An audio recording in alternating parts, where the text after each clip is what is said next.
Hey folks, in this video, we're hopping into the Wayback Machine to answer some of your most frequently asked questions about boondocking and free camping, including tips on how to find the best locations and indispensable apps to make your travel life easier.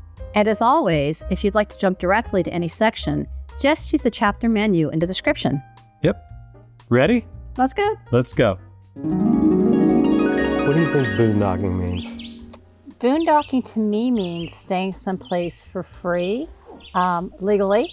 Yes, someplace where you don't have to pay. So it could be anywhere from a Cracker Barrel. Some people do Walmart. People do Hoststo, for instance, and boondockers welcome. That's boondocking because you're not paying to stay there. Right now we're in a place called Daniel Boone Conservation Area outside of Herman, Missouri. They have these developed sites where they have picnic tables and fire rings, but there's no charge, so that's exactly what this is, boondocking. Boondocking often entails being self-contained, which means you have to have your own water, your own bathroom facility, and a lot of times we boondock right in the city. We boondock on a city street. That's one of my favorite things to do when we visit a place like, New Orleans, we've done, Detroit. We've done. So that's what boondocking is to us, right? Mm-hmm. What are some challenges you face while boondocking and how do you overcome them? What do you think some of the big challenges are? Sometimes the biggest challenges is finding a place. Like if we're in a city, we're looking for a street or a neighborhood so we could be completely stealth. And sometimes it's just finding a place, right? Yeah. That's the biggest challenge, I think. Yeah, it is the biggest challenge, especially like in a city or something where you're worried about, neighbors being nervous about a suspicious van parked outside their house, something like that. Cities actually are pretty easy because you just look for a neighborhood that has a lot of cars parked on the street, maybe other vans, trucks, whatever. You slide in there, you fit right in, you put your blinds down, nobody knows that you're in there. Okay, check this out. It's a little dark right now, but we are currently in Charlotte, North Carolina, boondocked on the south side. And you can't really see the city here. It's right beyond those dark buildings over there. But this is the way we spend a lot of our time, just like pulled over in a kind of industrial spot or a neighborhood. Nobody knows we're there. If I step around the other side of the van, you'll see it just looks dark. And so that's all I really wanted to show you, that the beauty of van life is boondocking wherever the hell you want to. Of course, you can't do that in a big rig, like a big RV or something, but our small van, it's really, really easy. We fit right in. But I do have to give a plug to Hoststo and Boondockers Welcome right now, because once we joined that, it opened up a whole world of opportunities. I mean, we haven't been in a Cracker Barrel since then, right? We love Hoststo. Yeah, we love Boondockers Welcome. We do. There's a lot of great places, and particularly as the ale blazers, we really love the breweries and distilleries. There's a lot of them. What were some of the mistakes you made when you first started boondocking? One of the big mistakes we still make every once in a while is not having enough food or water stockpiled, because we think we're just going to find a place and boondock for one night, and then it turns out to be like, wow, this is absolutely fabulous and we want to stay longer. And the place where we are right now is a perfect example, because we pulled in here yesterday and we only have about 10 gallons of water. That'll get us through today, but it won't get us through a couple days. And we're already thinking we might stay like through the weekend today. But he has a lot of beer. Yeah, I have a lot of water. I have a lot of beer, it's so liquid. So that helps. Can you share some of your favorite boondocking locations and why they're special to you? I don't think I have a favorite. You don't? No, I have so many favorites. I love this country. There's so many nice areas. I like the ocean. I like the lakes. I like the mountains. I like everything. So yeah. I don't have a favorite spot. She's right. I love this country too, except my favorite isn't in this country. It's in Mexico. Oh, yeah. That's right. Baja. Baja is the most amazing boondocking location you will find. Just be right on the beach, right on the bluff. Beautiful spots like that where you're overlooking the ocean and you're watching whales and you're watching dolphins and you're fishing and you're walking the beach, and I can't say enough about Baja, and good food, and it's cheap. In Arizona, there's a lot of good spots where you can boondock, on public land. When we talk about boondocking, a lot of it is on public land, right?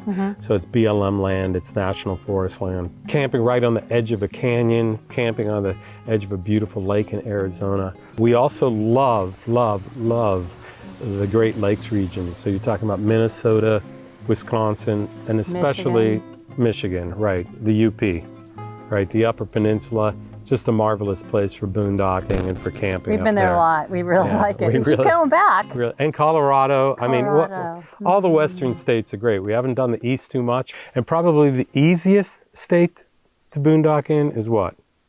Texas? Texas, yeah. You can do the whole Gulf Coast of Texas, boondock right on the beach. And a lot of these beaches are set up. They're free. They have Porta-Johns, just have some really favorite places there. Louisiana, the whole Gulf Coast really is fabulous. So, what do you have there? I have birthday champagne. And whose birthday is it? It's our birthday. What's the date today? Today's February 10th. February 10th. And we are watching a beautiful sunset.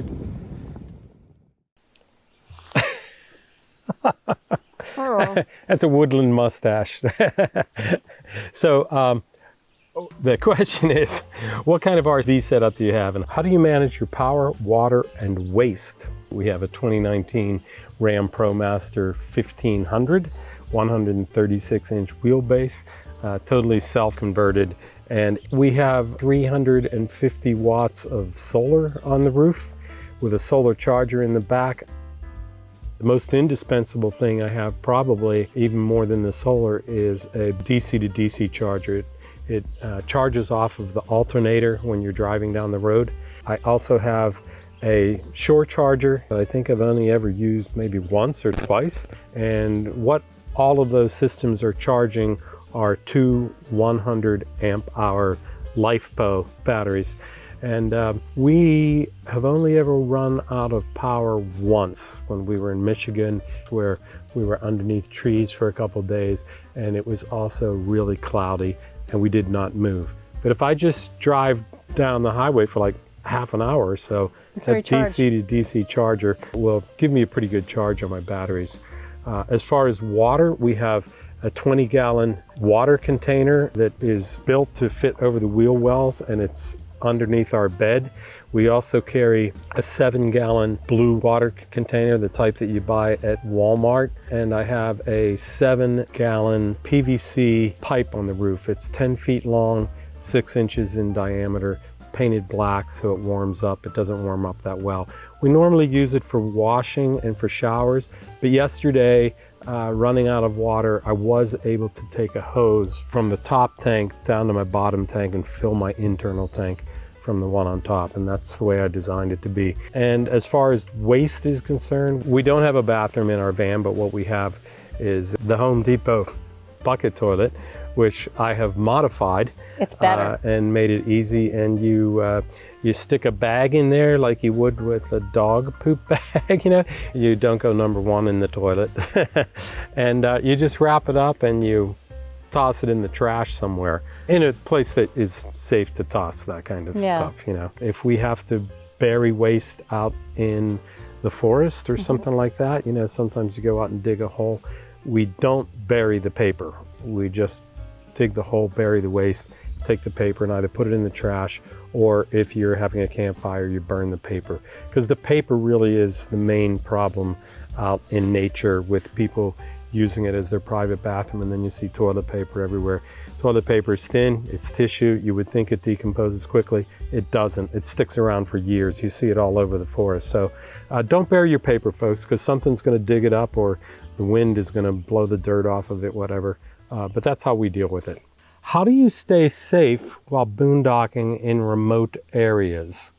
We carry several cans of pepper spray. Yeah, bear spray, as a defense pepper mechanism. spray. Right. But if something doesn't feel right, just don't stay. That's basically just trust your instinct. If it's not right, find another place. When you pull into a place and you see the Bud Light cans in the woods, shell casings around on the ground, It doesn't mean you're going to get shot, but it means there's definitely some local hijinks going on. But we just won't take the chance on doing that.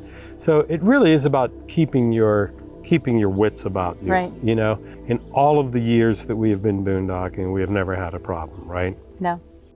How do you find new boondocking locations, and what resources do you use? Well, that's an easy one because we have several very important, indispensable apps that we use. And what are they? We use Harvest Hosts, we use Boondockers Welcome, Yep. and we use iOverlander the most. iOverlander is the indispensable one for really finding these free spots everywhere from a parking lot behind a building somewhere to a county park or city park to national forest, desert lands, BLM, etc. You can see photos that people have uploaded. They can tell you there's 3 or 4 spots here, or there are a bunch of other people, or there were some hijinks going on last night, you know, whatever. It's your number one thing for starting a boondock. It's the easiest way. It's pretty self-explanatory how to use it. Is that a fabulous camping spot or what? Although I have to admit, every once in a while we find a really beautiful spot and I say, this isn't going on iOverlander. No way. Don't let anyone No know. way, because we'll never be able to get back here again.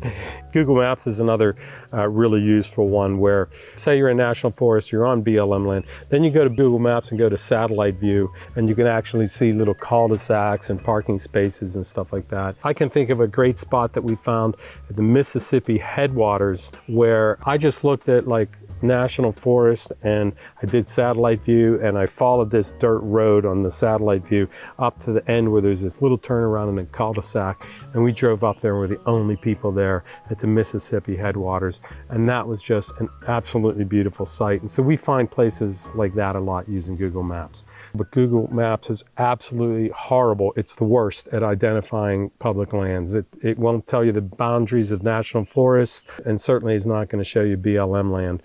And so BLM land, you can pretty much boondock any place for free on BLM land if you can get to it. The National Forest site's good too. National Forest as well. So to make sure we're on public lands, we use Gaia GPS. It'll show you the borders of state lands, national forests, BLM lands, and more. It's also great for showing you dirt roads and trails that just don't show up on Google Maps. Another important app we use is Harvest Hosts, which for us has become almost as indispensable as iOverlander in finding amazing boondocking spots. If you don't know what Harvest Hosts is, it's a paid membership program that allows RV and camper van travelers to park overnight at over 5,000 small businesses and attractions across North America with no camping fees. We do, however, suggest you spend something to support the small businesses who are allowing you to stay on their property. That makes it a win-win and a fantastic alternative to staying in a campground or boondocking somewhere where it might not be legal. We spent a good portion of 2023 traveling as the official Harvest Hosts Aleblazers, visiting and reviewing breweries and distilleries around the country. Okay, folks, this is literally like being a kid in a candy store. It's about drinking. Should I be afraid? No. Oh, yes! Yes!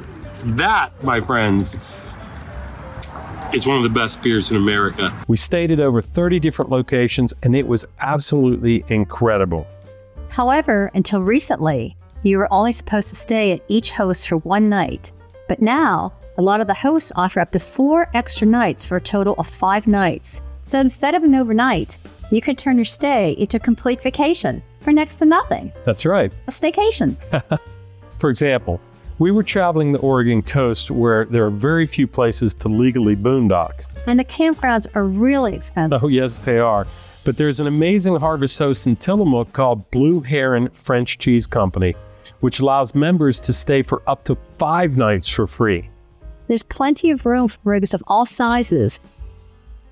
They have an adorable petting farm, a collection of antique machinery that's really cool, and a really nice store with great food, beer, wine, and cheese. I love cheese. So what we had planned as a quick overnight turned into a 5-day vacation exploring the incredible beaches, parks, and trails along the coast. And touring the Tillamook Cheese Factory just up the street. That was awesome. It was great. We've also stayed at a number of hosts who not only offer extra nights, but electric and water hookups as well. Hoststo has made a lot of great updates to the website, and you can now filter search results to find hosts that offer these additional amenities. And one of those places is Arlington Farm, a really beautiful, relaxing location just minutes from the popular seaside town of Cape Charles, Virginia. We had a great stay there. Another is Axe Handle Distilling in Pennington Gap, Virginia, one of our favorite places we visited last year. Not only do they have a great bar, delicious cocktails, and excellent spirits, My favorite was the Marine Strength Gin. they also have great live music. Yeah, some of the best bluegrass pickers in the country. And it's only about 40 minutes to Cumberland Gap National Park. And while some hosts do charge a fee to stay extra nights or use hookups, Axe Handle does not. It's all free, and you can't possibly beat that anywhere.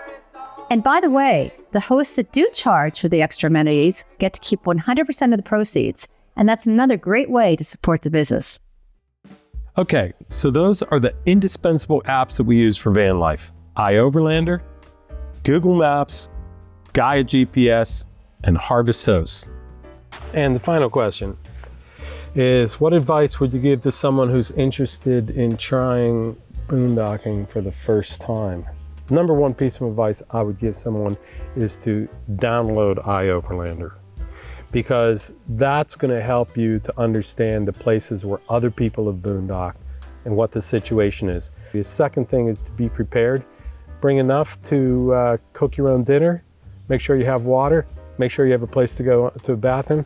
Don't rely on there being bathrooms. And don't rely on going out in the woods either, because if it's inclement weather or if it's a place where there's a lot of other people around, or sometimes there are places where it's just ecologically not feasible to be going outside. Or sometimes it's so hard, you can't dig anything. I mean, it's rock hard, there's nothing. Yeah, so be prepared to collect your own waste and dispose of it properly.